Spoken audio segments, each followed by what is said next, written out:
Halo sahabat kecil, bertemu kembali kita dalam pembacaan buku berita alam gaib dan alam akhirat sebelum dan sudah hari pembalasan. Kali ini saya akan bacakan yaitu penciptaan malaikat dan beserta tugas-tugasnya. Assalamualaikum warahmatullahi wabarakatuh. Malaikat merupakan makhluk Allah yang diciptakannya dari cahaya. Seperti dalam firman-Nya, mereka pandai berganti rupa dan dapat menempuh perjalanan yang jauh hanya dalam 1 detik. Kata malaikat itu artinya memiliki pekerjaan yang terus-terusan. Tuhan menciptakan malaikat lebih banyak daripada manusia. Setiap orang ada 2 malaikat, Raqib dan Atid. Raqib bertugas mencatat semua perbuatan amal baik manusia, sedangkan Atid itu bertugas mencatat semua amal dan perkataan buruk manusia, sahabat. Malaikat bisa berganti bentuk dan rupa. Sesekali ia berwujud manusia, seperti misalnya Jibril ketika menyampaikan wahyu Allah kepada Nabi Muhammad SAW yang menjelma menjadi seorang laki-laki muda yang lagi tampan. Kemudian Allah menciptakan malaikat tanpa perantara, artinya malaikat itu tidak berbapak dan juga tidak beribu. Malaikat diciptakan dan diberikan Allah tanpa nafsu, tidak mempunyai keinginan, tidak makan minum. Kemudian tugasnya hanyalah beribadah dan patuh terhadap perintah Allah. Mereka juga tidak berjenis kelamin dan tidak mempunyai nafsu syahwat. Karena hal-hal itulah maka malaikat merupakan makhluk Allah yang paling patuh.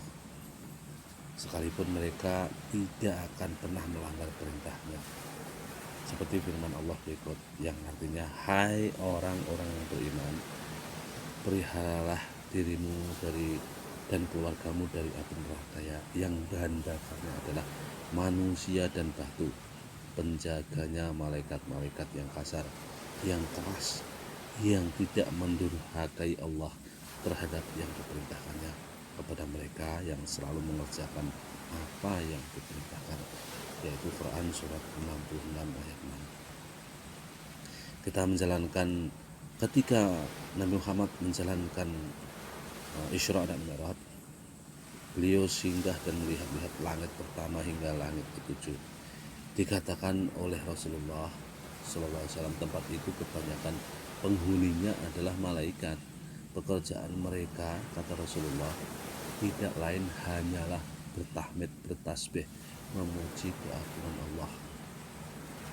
Kita simak firman Allah Subhanahu wa taala dalam surat Al-Quran di bawah ini, yaitu bertasbihlah kepada Allah apa yang ada di langit dan apa yang ada di bumi. Allah yang memiliki kerajaan dan dialah yang berhak dipuji, karena dia amat berkuasa dan di atas segala sesuatu. Kemudian dalam perjalanan Isra Mi'rajnya, Rasulullah SAW sempat pula melihat Arsy Allah yang dihuni oleh para malaikat. Arsy itu dijaga oleh 8 malaikat. Hal itu sesuai dengan ayat berikut. Dan malaikat-malaikat berada di penjuru-penjuru langit. Dan pada hari itu 8 malaikat menjunjung Arsy Tuhanmu di atas kepala mereka. Itu terdapat dalam Quran surat yang ke-69 ayat yang ke-17. Kemudian selain kelebihan-kelebihan di atas, malaikat juga dikaruniai kekuatan yang luar biasa oleh Allah.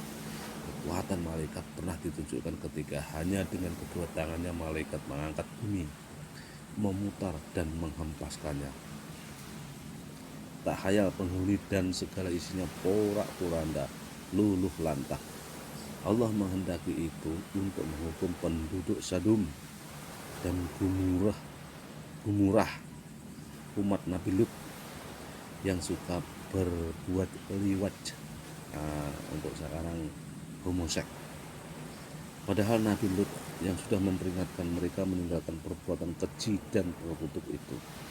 Meskipun jumlah malaikat sangat banyak, Namun yang wajib kita ketahui namanya beserta tugas-tugasnya cuman hanya ada beberapa, sekitar 10 malaikat. Yang pertama adalah malaikat Jibril yang tugasnya menyampaikan wahyu Allah kepada Rasul-Rasul dan Nabinya. Dan Jibril telah menyampaikan wahyu kepada Nabi Adam sebanyak 12 kali, kepada Nabi Idris 40 kali, kepada Nabi Ibrahim alaihissalam 40 kali, kepada Nabi Yakub alaihissalam 4 kali, kepada Nabi Musa alaihissalam 400 kali, kepada Nabi Ayub alaihissalam 3 kali, dan kepada Nabi Muhammad SAW sebanyak 24.000 kali. Rincian itu dikutip dari kitab Nuruz Zalam, tulisan Said Tahir yang menukil dari kitab Bahjatul Wasya'id karangan Imam Ad-Dailami. Yang kedua adalah malaikat Mikael, tugasnya membagikan rezeki dan menurunkan hujan. Kemudian yang ketiga adalah malaikat Israel, tugasnya mencabut nyawa. Ia merupakan pemimpin malaikat maut yang jumlahnya sangat banyak. Rasulullah SAW telah mengisahkan pengalamannya ketika berada di Sidratul Muntaha yang berada di langit ke-7. Sidratul Muntaha merupakan tempat yang sangat luas dan indah. Di situ terdapat pohon raksasa yang ranting paling atasnya berada di bawah ars. Sedangkan di bawah Sidratul Muntaha itu terbentang surga, sebagaimana firman Allah, yaitu di Sidratul Muntaha di dekatnya ada surga tempat tinggal, yaitu dalam surat 53 ayat 14 dan 15. Ketika Rasulullah SAW mengamati sekeliling Sidratul Muntaha, dilihatnya pohon-pohon raksasa dengan ranting dan daun-daun yang lebar. Dedaun itu meskipun lebar namun sangat lemas dan bisa dijadikan selimut. Di atas lembaran-lembaran daun tersebut duduk seorang malaikat. Mereka tak henti-hentinya berzikir, bertakbir dan bertahmid kepada Allah. Rasulullah juga melihat di bawah setiap lembar daun tersebut tertulis nama-nama orang lengkap dengan detail-detailnya dan identitasnya. Apabila nama seseorang tertera di bawah daun itu sudah mendekati ajal, berubahlah warna daun tersebut menjadi kekuningan, dan manakala orang tadi dalam keadaan sakaratul maut, daun itu pun lepas dari tangkainya, dan malaikat yang duduk di atasnya akan menyerahkannya kepada malaikat Israel. Lalu malaikat Israel memerintahkan malaikat pembawa daun tadi mencabut nyawa sesuai dengan nama yang tertera. Begitulah tugas malaikat maut. Setiap malaikat mencabut nyawa satu orang. Malaikat Israfil tugasnya itu yang keempat, yaitu malaikat Israfil. Malaikat Israfil tugasnya meniup trompet sangkakala sebagai tanda kebangkitan umat setelah hari kiamat tiba. Menurut penjelasan hadis, ukuran trompet Israfil itu luar biasa besar. Begitu besarnya sampai bola dunia ini pun bisa masuk ke dalamnya. Menurut Rasulullah, malaikat Israfil kini sudah memegangi trompet raksasa itu. Pertanda kiamat tidak lama lagi. Tinggal menunggu perintah Allah. Pada hari kiamat nanti, malaikat Israfil akan meniupnya sebanyak 3 kali.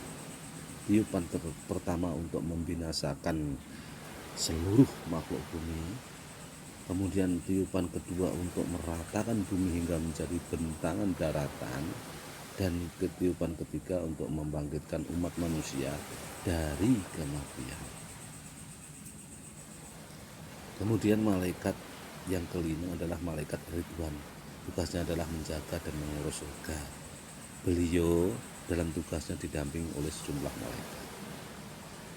Kemudian yang keenam yaitu malaikat Malik Zabaniyah. Beliau adalah pemimpin para malaikat yang bertugas menjaga dan mengurus neraka. Kemudian yang ketujuh adalah malaikat Raqib dan Atid. Mereka ditugaskan oleh Allah mencatat amal perbuatan manusia. Raqib mencatat amal kebaikan, dan Atid mencatat amal keburukan manusia. Kedua malaikat tersebut ada di setiap orang, termasuk kita. Kemudian yang kedelapan adalah malaikat mungkar dan nankir. Tugas mereka adalah menanyai manusia di dalam kubur. Itulah nama-nama dan tugas-tugas malaikat yang wajib diketahui. Jumlahnya ada 10.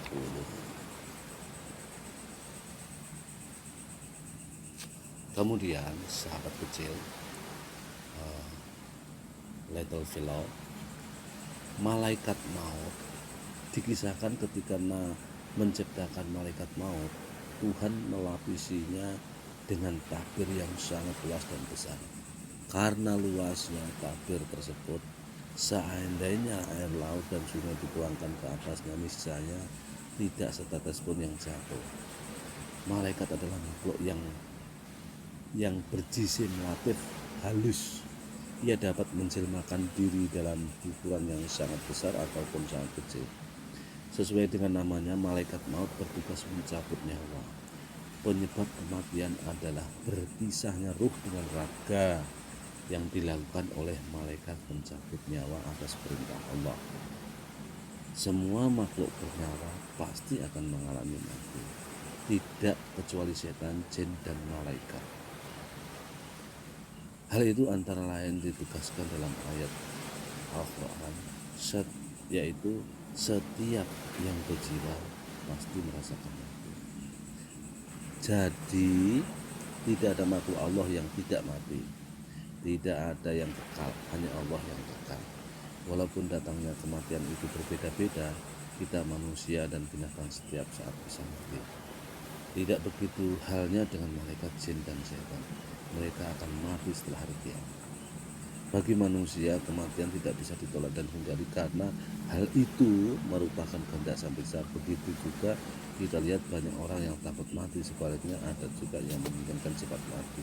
Hal itu jelas tidak benar, sebab sikap seperti itu jelas menentang takdir. Manusia tidak boleh takut mati, dan tidak boleh juga mengharapkan cepat mati. Yang penting selama hidup memperbanyak amal ibadah sebagai bekal di akhirat kelak, serta bertakwa kepada Allah Subhanahu wa Ta'ala sesuai dengan firman Allah, dan mencari bekalah kamu, maka sungguhnya bekal yang paling baik adalah takwa.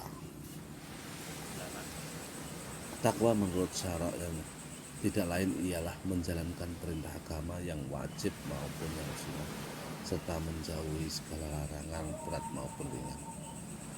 Apabila setiap orang bisa memahami dan melaksanakan perintah di atas, tidak akan lagi seorang takut menghadapi kematian, sebab ia mengetahui benar apa hakikat kematian itu sendiri, yakni berpisahnya ruh dengan raga. Sedangkan dalam pengertian alam, mati adalah kembalinya badan ke asalnya, yaitu tanah, serta kembalinya ruh ke dalam roh. Padahal sesungguhnya ruh itu sendiri meskipun sudah berpisah dengan raganya, sebenarnya masih berhubungan dengan ruh orang-orang yang masih hidup. Ruh itu tetap berharap sanak saudaranya yang masih hidup menjadi orang baik, kemal beramal soleh. Ia merasa keadaannya dalam alam barzakh jauh lebih bebas dibandingkan ketika di dunia yang banyak tantangan dan godaan. Maka jika seseorang mengetahuinya, tidaklah akan terlalu menyesali dan meratapi kematian. Rasulullah SAW sendiri melarang orang meratapi kematian seseorang secara berlebihan. Mendoakan si mati merupakan cara yang paling baik dan terpuji. Sebab kita harus ingat bahwa kematian sudah ditetapkan oleh Allah. Setiap yang bernyawa pasti akan mati. Dengan mengingat keadaan itu, diharapkan manusia merasa terdorong untuk selalu beribadah dan mematuhi perintah Allah SWT. Karena hidup dan mati manusia ada di tangan Allah. Seperti ayat berikut yang artinya, yang menjadikan mati dan hidup supaya Dia menguji kamu, siapa di antara kamu yang lebih baik amalnya, dan Dia Maha Perkasa lagi Maha Pengampun. Yaitu dalam surat Al-Quran, surat yang ke-67 ayat yang kedua. Kemudian dalam ayat di atas Allah menyebutkan kita mati lebih dahulu daripada hidup. Maksudnya agar mati itu mendapatkan porsi perhatian yang lebih besar. Bukankah kematian merupakan gerbang menuju ke kehidupan yang abadi? Khalilah keempat Ali bin Abi Thalib pernah mengatakan bahwa kematian merupakan pintu dan setiap orang akan memasuki pintu itu. Sedangkan engkau menjadi makanan mati. Tidak ada alasan bagi orang mukmin takut menghadapi kematian. Peristiwa yang mengatakan seseorang ke alam barzah untuk menunggu saatnya memasuki alam akhirat. Di dalam alam barzah itulah seseorang sudah bisa merasakan ganjaran dari Allah sesuai dengan amal perbuatannya. Maka berbahagialah orang-orang yang beramal soleh dan ketika hidup di dunia. Oke, little fellow, di masa yang akan datang, di video yang akan datang akan kami bacakan tentang kisah Nur Muhammad. Sampai di sini dulu perbincangan kita, pembacaan buku ini. Sampai jumpa di video berikutnya. Jangan lupa share, like, subscribe-nya, dukung channel kita. Semoga barokah buat kita semua. Assalamualaikum warahmatullahi wabarakatuh.